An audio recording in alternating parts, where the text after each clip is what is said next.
Dear student, स्वागत है आपका मेरे चैनल स्टडी एक्सप्रेस में, जिसमें आज हम 10th standard Maharashtra board Hindi लोक भारती इकाई दूसरी पाठ है, चैप्टर है दो लघु कथाएँ, जिसका हम स्वाध्याय सॉल्व करेंगे, उपयोजित लेखन देखेंगे और भाषा बिंदु को भी सॉल्व करेंगे।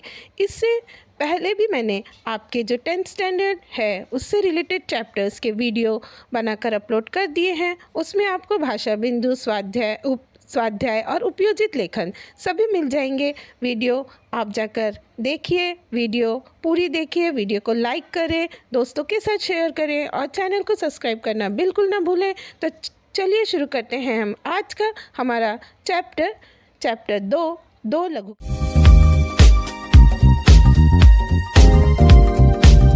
छाबड़ा जी ने लिखा है, स्वाध्याय है। सबसे पहला क्वेश्चन हमें आता है, संजाल पूर्ण कीजिए, जिसमें दिया गया है क्वेश्चन गर्मी की विशेषताएं बतानी है।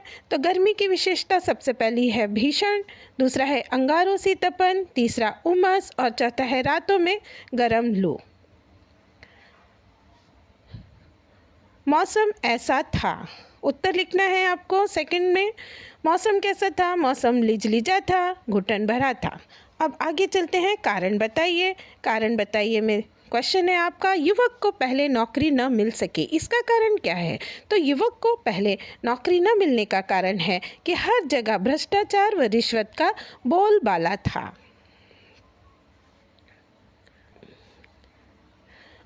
आखिरकार अधिकारियों द्वारा युवक का चयन कर लिया गया, इसका कारण क्या है?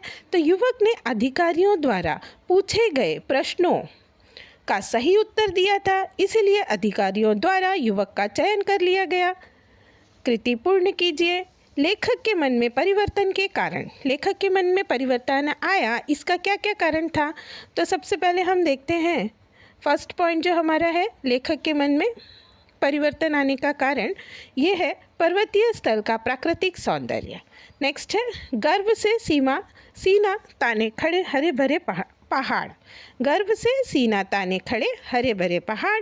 तीसरा आ जाता है दीर्घता सिद्ध करते वृक्ष। और चौथा पॉइंट है पहाड़ों की नीरवता में हल्का सा शोर कर अपना अस्तित्व सिद्ध करते झरने।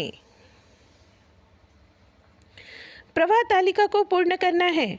प्रवाह तालिका में है लोग रिश्वत देकर ये लाभ उठाते हैं, लोग रिश्वत देते हैं तो उनको क्या क्या लाभ मिलता है, ये आपको तालिका के द्वारा पूर्ण करके बताना है। तो पहला है रुके हुए कार्य पूरे करवाते हैं, नेक्स्ट है दबी हुई फाइलें खुलवाते हैं, थर्ड है पदोन्नति करवाते हैं, फोर्थ है रोकी गई नौकरी शुरू करवाते हैं। अभिव्यक्ति का क्वेश्चन है, भ्रष्टाचार एक कलंक, इस विषय पर अपने विचार व्यक्त करने हैं। तो भ्रष्टाचार को अगर हम संधि विच्छेद करके देखेंगे, उसका शाब्दिक अर्थ देखेंगे तो भ्रष्ट धन आचार हो जाता है। अर्थात भ्रष्ट का मतलब क्या है? बुरा या बिगड़ा हुआ, एवं आचार का अर्थ होता है आचरण। तो भ्रष्टाचार के अर्थ तात्पर्य स्पष्ट है कि आचरण जो किसी भी प्रकार से अनुचित और अनैतिक हो वह भ्रष्टाचार कहलाता है। भ्रष्टाचार आज एक व्यवसाय बन चुका है, ये एक अपराध है, परंतु पद, पैसा और ताकत के लालच के कारण आज ये समाज में अपनी जड़ें मजबूत करता जा रहा है, जिसकी वजह से व्यक्ति, समाज और देश की प्रगति बाधित हो रही है। सरकारी कार्यालयों में भ्रष्टाचार का प्रभाव सर्वाधिक देखने को मिलता है। और इसके अलावा राजनीतिक क्षेत्र हो, न्याय प्रणाली है, शिक्षा प्रणाली है, उद्योग जगत है, इसमें भी हमें भ्रष्टाचार देखने को मिलता है।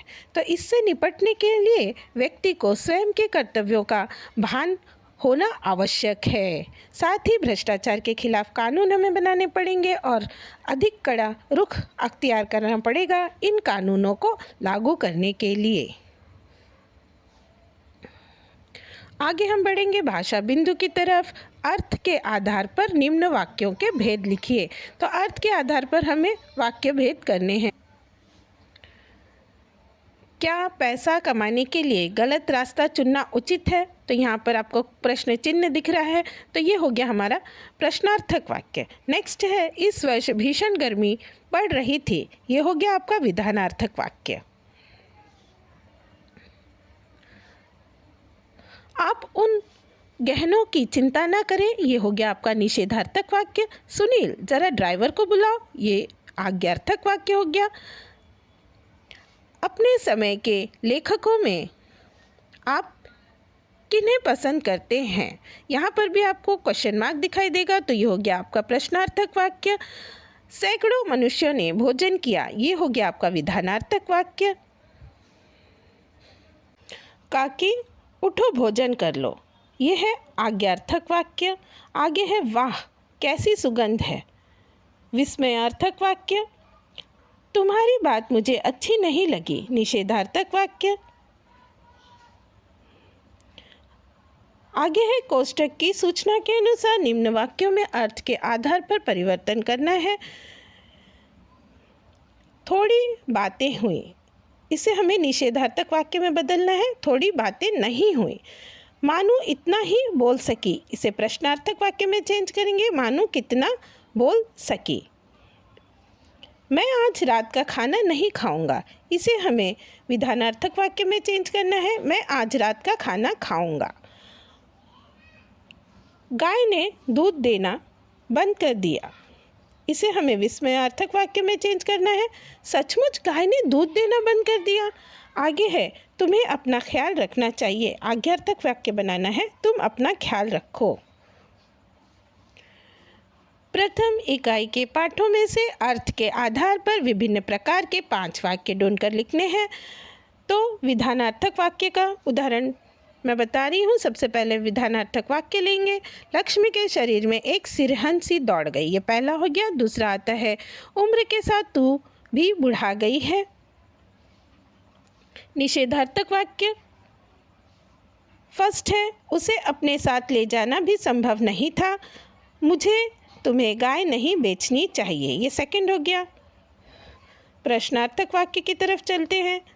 फर्स्ट है तुम इसे लेकर क्या करोगे, सेकंड है कहिए अब दर्द कैसा है। आज्ञार्थक वाक्य की तरफ बढ़ते हैं हम। पहला है अब तख्त को उधर मोड़ दो, और सेकंड है इसे आप लोग बांध कर रखें नहीं तो कांजी हाउस में पहुंचा देंगे। विस्मयार्थक वाक्य की तरफ चलते हैं। ठहरो मैं माँ से जाकर कहती हूँ, ये फर्स्ट हो गया। सेकंड है अरे सिरचन भाई अब तो तुम्हारे ही हाथ में यह कारीगरी रह गई है सारे इलाके में। रचना के आधार पर वाक्यों के भेद पहचान कर कोष्टक में लिखने हैं। सबसे पहला है अधिकारियों के चेहरे पर हल्की सी मुस्कान और उत्सुकता छा गई, सरल वाक्य। सेकंड है हर ओर से अब वह निराश हो गया था, सरल वाक्य।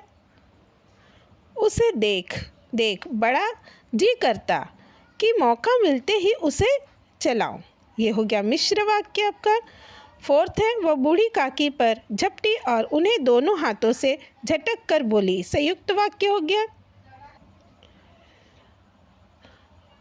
पांचवा है मोटे तौर पर 2 वर्ग किए जा सकते हैं, सरल वाक्य। छठा अभी समाज में ये चल रहा है क्योंकि लोग अपनी आजीविका शरीर श्रम से चलाते हैं, मिश्र वाक्य हो गया। रचना के आधार पर विभिन्न प्रकार के 3-3 वाक्य पाठों में से ढूंढकर लिखिए। तो हम सबसे पहले बढ़ते हैं सरल वाक्य पर। सरल वाक्य का 2 उदाहरण दिया है मैंने। फर्स्ट है ज्ञान सिंह को मवेशी पालने का बहुत शौक था, सेकंड है मोहल्ले वाले अपनी फुर्सत से आते हैं।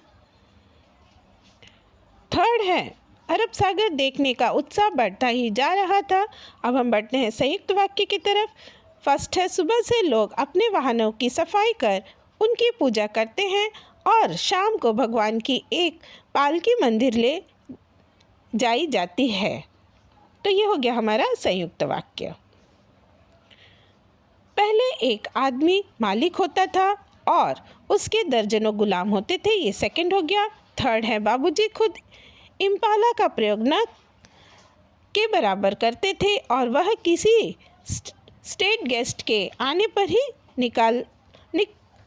निकलती थी, स्टेट गेस्ट के आने पर ही निकलती थी, ये होगा हमारा थर्ड वाक्य।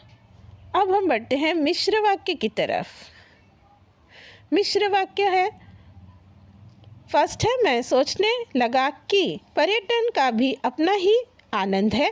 सेकंड है, गुलाम लोग खुद भी मानते थे कि वह प्रथा उनके हित में है, फिर मनुष्य का विवेक जागृत हुआ।